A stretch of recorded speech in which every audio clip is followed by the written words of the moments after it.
I would say Hakeem Olajuwon, outside the top three that I talked about, and then the next group, Hakeem Olajuwon is just really, really special. And if the guy actually won, a couple more Yeah. championships, I would actually, he may have actually made my, like top four along with the previous three guys I was talking about in no particular order.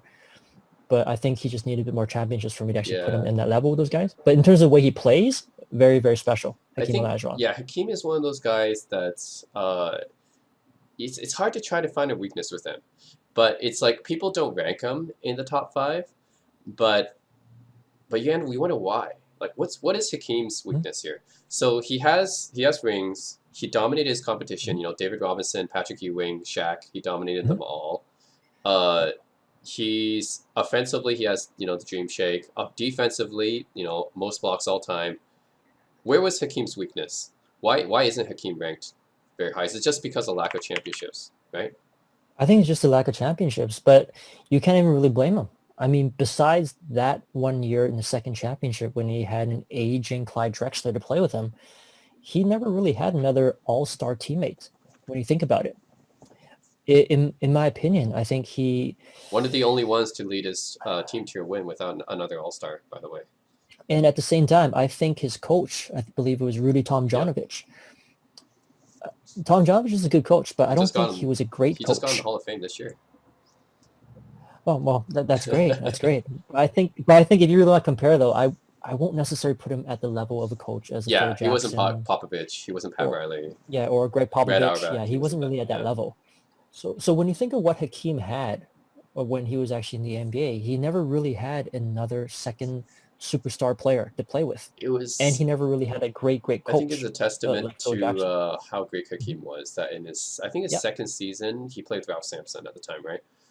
He and Hmm. Ralph Sampson Hmm. took Larry Bird's, and this was one of the greatest teams of all time, the '86 Celtics. Hmm. Larry Bird, Yep. Kevin McHale. Oh man, they have five Hall of Famers on the team, right? Kevin McHale, Robert Hmm. Parrish, Dennis Johnson, Bill Walton on that team. Five Hall of Famers, Yep. right? Took him to six Hmm. games. That's in his second Yep. season, right? Nobody. Hmm. So Hmm. people sleep on the '86 Rockets. That was a much better team than people think. They took the '86 Celtics to six games, right? They beat the Hakeem. Showtime Lakers. Like that's a crazy team, right? They Yeah, Hakeem was special because I still yeah. remember watching classic Kareem didn't know games how to in deal in with him. that finals. Kareem did not know how to deal with him.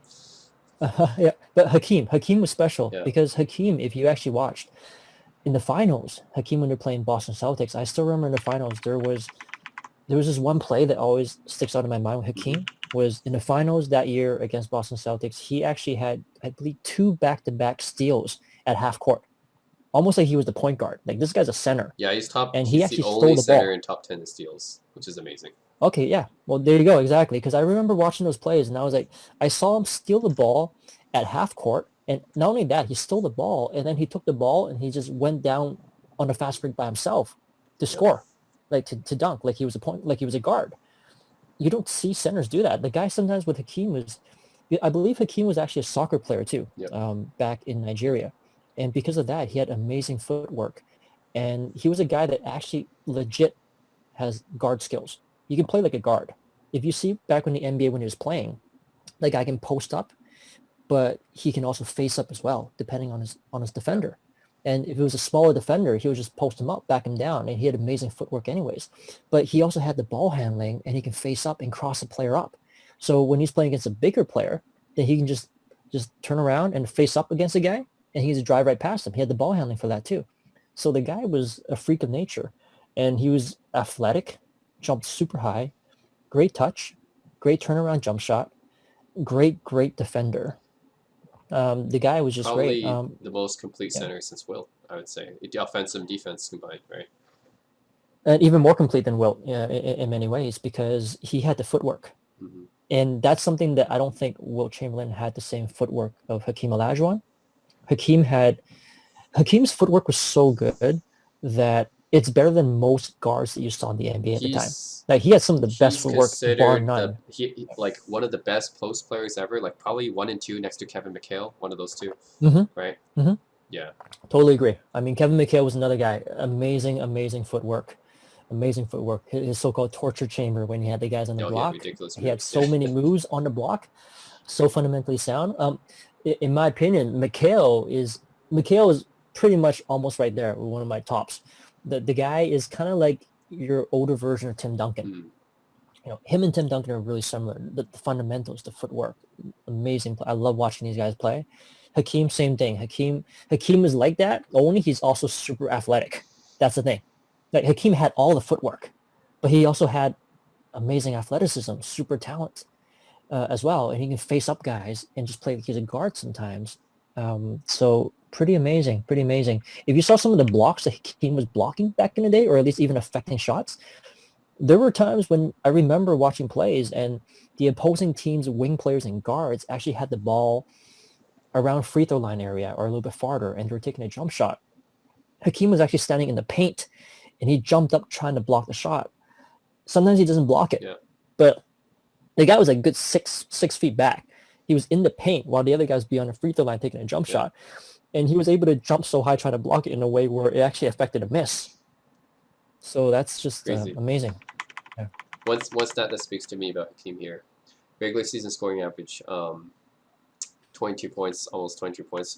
Playoff scoring average goes all the way up to 26 almost. That just shows you like Hakeem is like one of those guys. Actually, regular season, I would say maybe even David Robinson, maybe better actually regular season player than Hakeem. Hakeem shows up in the playoffs though. I mean, the dude was a monster in the playoffs. Dude, the monster. I mean, come on. I would take David Robinson is an absolutely talented freak of nature but as the well. problem is like he doesn't in the playoffs. He just it's not this. It's like the opposite of Hakeem. It's like yeah. That's the difference. That's where the intangibles come. That's why Hakeem's ranked higher. That's why everyone ranks Hakeem higher than Robinson. Well, and clearly they should. Because if you actually watch like the series, Hakeem totally handled David Robinson in the playoffs. I think Robinson is one of the most talented players I've ever seen. The difference between, because if you think about it, David Robinson, the guy's almost 7'4". He's like 7'3", roughly. And he was built, man. The guy was built. He was cut. Yeah. He was trim and cut. The guy was a Marine. Yeah. The guy was a soldier. Yeah. But he's also really intelligent as well. The guy was an engineer as well. Yeah. So he was an engineer. There was a Marine, and he's so gifted athletically. He's so tall. The guy can do a hook shot with either arm. If you watch him play, he can do a hook shot with his left hand or his right hand, and he can actually do a turnaround jump shot either way. And the guy was so athletic, and he was a good defender. But the only thing, the difference between him and Hakeem, and maybe even him against a guy like a young Arvydas Sabonis, was I think with Robinson, I don't think he's quite as competitive as Hakeem and these other guys. Goes back to the Wilt versus Russell debate again. So like Hakeem, like he has the Russell, I would say the Russell intangibles of the being more competitive. Yep. Robinson has the athletic skills, just like Wilt, right? Has all the skills and the stats. Actually, he did a quadruple double once, I believe. Yep. But he did. Didn't quite match up to that level. Like again, when it comes to the competition time. Like it's not so it's that's why Hakeem, Russell, like Jordan, these people they push it up a level in the playoffs, right? That's what really that's the high upper level, I would say, the pantheon of great players, what they do, right? They always push their game up a level when it matters. Yeah, and that's the difference right there when you actually watch these guys play. Of course, Hakeem, like I mentioned, his footwork was just amazing. His footwork was just so special. With Hakeem, if you actually watch his footwork, I believe even guards, I'm not 100% sure, but I actually think that Jordan, during his last 3 championships, I'm pretty sure Jordan actually probably watched tapes of Hakeem's games just to learn Hakeem's footwork. Actually, when they interviewed, they asked Jordan what his his pickup team, right? Just pick up 5 players at every position, what he would pick his team to be. He put Hakeem at the 5. He could put Hakeem over Wilt, over Russell, over Shaq, over Kareem. And actually, I might too. If I had to pick, like I mentioned, if it wasn't just if he had a couple more championships, he would have been in my, in my top 4 along with Jordan, LeBron, Kareem, all those guys, because the guy was just that amazing.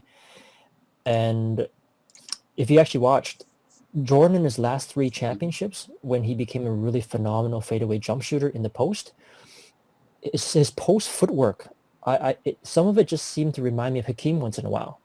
And I didn't really see Jordan have that in the first 3 championships and when he was younger.